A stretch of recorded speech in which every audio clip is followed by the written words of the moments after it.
Joseph-Antoine Bell, bonjour. Bonjour, Christophe Jousset. Le Maroc est en demi-finale d'une CAN pour la première fois depuis 22 ans. Et le Maroc a été fort en quart de finale vendredi avec cette victoire convaincante contre le Cameroun. Est-ce qu'il réussit enfin à produire à la CAN ce qu'il a produit à la Coupe du Monde quand il a joué une demi-finale au Qatar en 2022 ?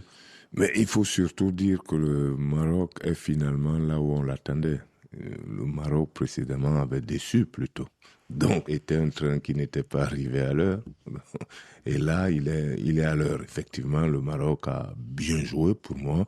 Il a produit ce qu'on attendait. Maintenant, il va falloir continuer. Il faut savoir que le Maroc, dans cette CAN, ne peut s'en sortir autrement que par la victoire. Son public ne comprendrait pas et son palmarès fait que demi-finaliste de la Coupe du Monde, ne pas arriver en finale, ne pas remporter la CAN chez soi serait une grosse désillusion. La permanence du Nigeria au plus haut niveau africain est bluffante. C'est sa 21e participation à une Coupe d'Afrique et c'est la 17e fois qu'il atteint les demi-finales. C'est tout simplement incroyable. Comment expliquez-vous cette permanence ? D'abord par le potentiel du Nigeria. Maintenant, le Nigeria aurait pu faire beaucoup mieux encore. Et donc le Nigeria, au lieu de regarder ses voisins, regarder les éliminatoires de la Coupe du Monde, le Bénin est premier du groupe, et il faut que le Nigeria se fâche en dernière journée pour lui coller 4-0, ce qui aurait dû être le résultat de tous ces matchs. Donc voilà, le Nigeria, s'il était plus sérieux, serait à un autre niveau. On peut dire, en tentant un parallèle peut-être un peu audacieux, que le Nigeria est le pays d'Afrique le plus riche en ressources naturelles quand on parle de football ? Oui, absolument.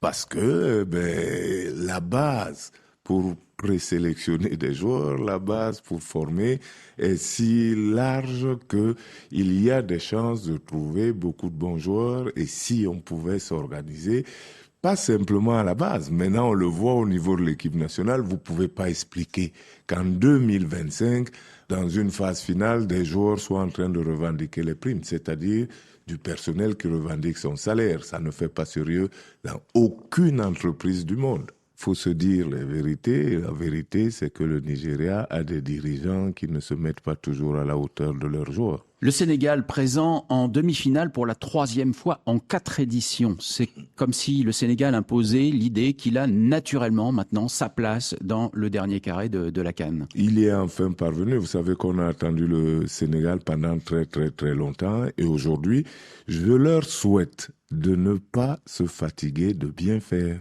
Qu'est-ce que vous voulez dire par se fatiguer de bien faire ?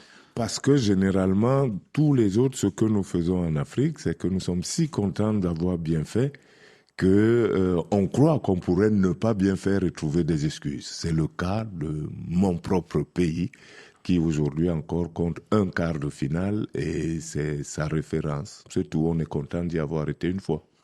L'Égypte détient le record du nombre de CAN gagnées, 7 au total depuis 1957, et elle a eu des périodes fastes, 3 victoires de suite à la fin des années 2000. Ensuite, elle a manqué 3 éditions. Ces derniers temps, elle est en finale de la CAN une fois sur 2. Comment expliquer ces cycles ? L'Égypte pourrait être mon propre baromètre. Vous savez que j'ai joué en Égypte. Oui, Para-Contractors. Voilà, je leur disais à l'époque, je constate que vous avez la possibilité d'être premier, mais au lieu de continuer comme les voisins, c'est-à-dire l'Afrique, est derrière vous, vous regardez le rétroviseur et vous vous arrêtez. Et à une époque, les Égyptiens se disaient qu'ils devraient jouer avec les Européens seulement parce qu'ils étaient forts, ils sont bien organisés. Mais à chaque fois, on s'auto-détruit, on crée des problèmes. En éliminatoire, vous jouez contre des équipes qui, au plan mondial, ne vous permettront pas de progresser. Et aujourd'hui, avec la CAN à 24, il faudrait que les pays leaders se rendent bien compte. La CAN à 24 qualifie un pays sur 2 engagés. Et les premiers tours que le pays s'acharne à nous dire groupe de la mort, il n'y a plus de groupe de la mort à la CAN. Donc il faudrait des dirigeants perspicaces qui regardent vers le haut et qui ne se contentent pas de tromper leur peuple avec des résultats en trompe-l'œil. Merci Joseph-Antoine Bell, à bientôt. À bientôt.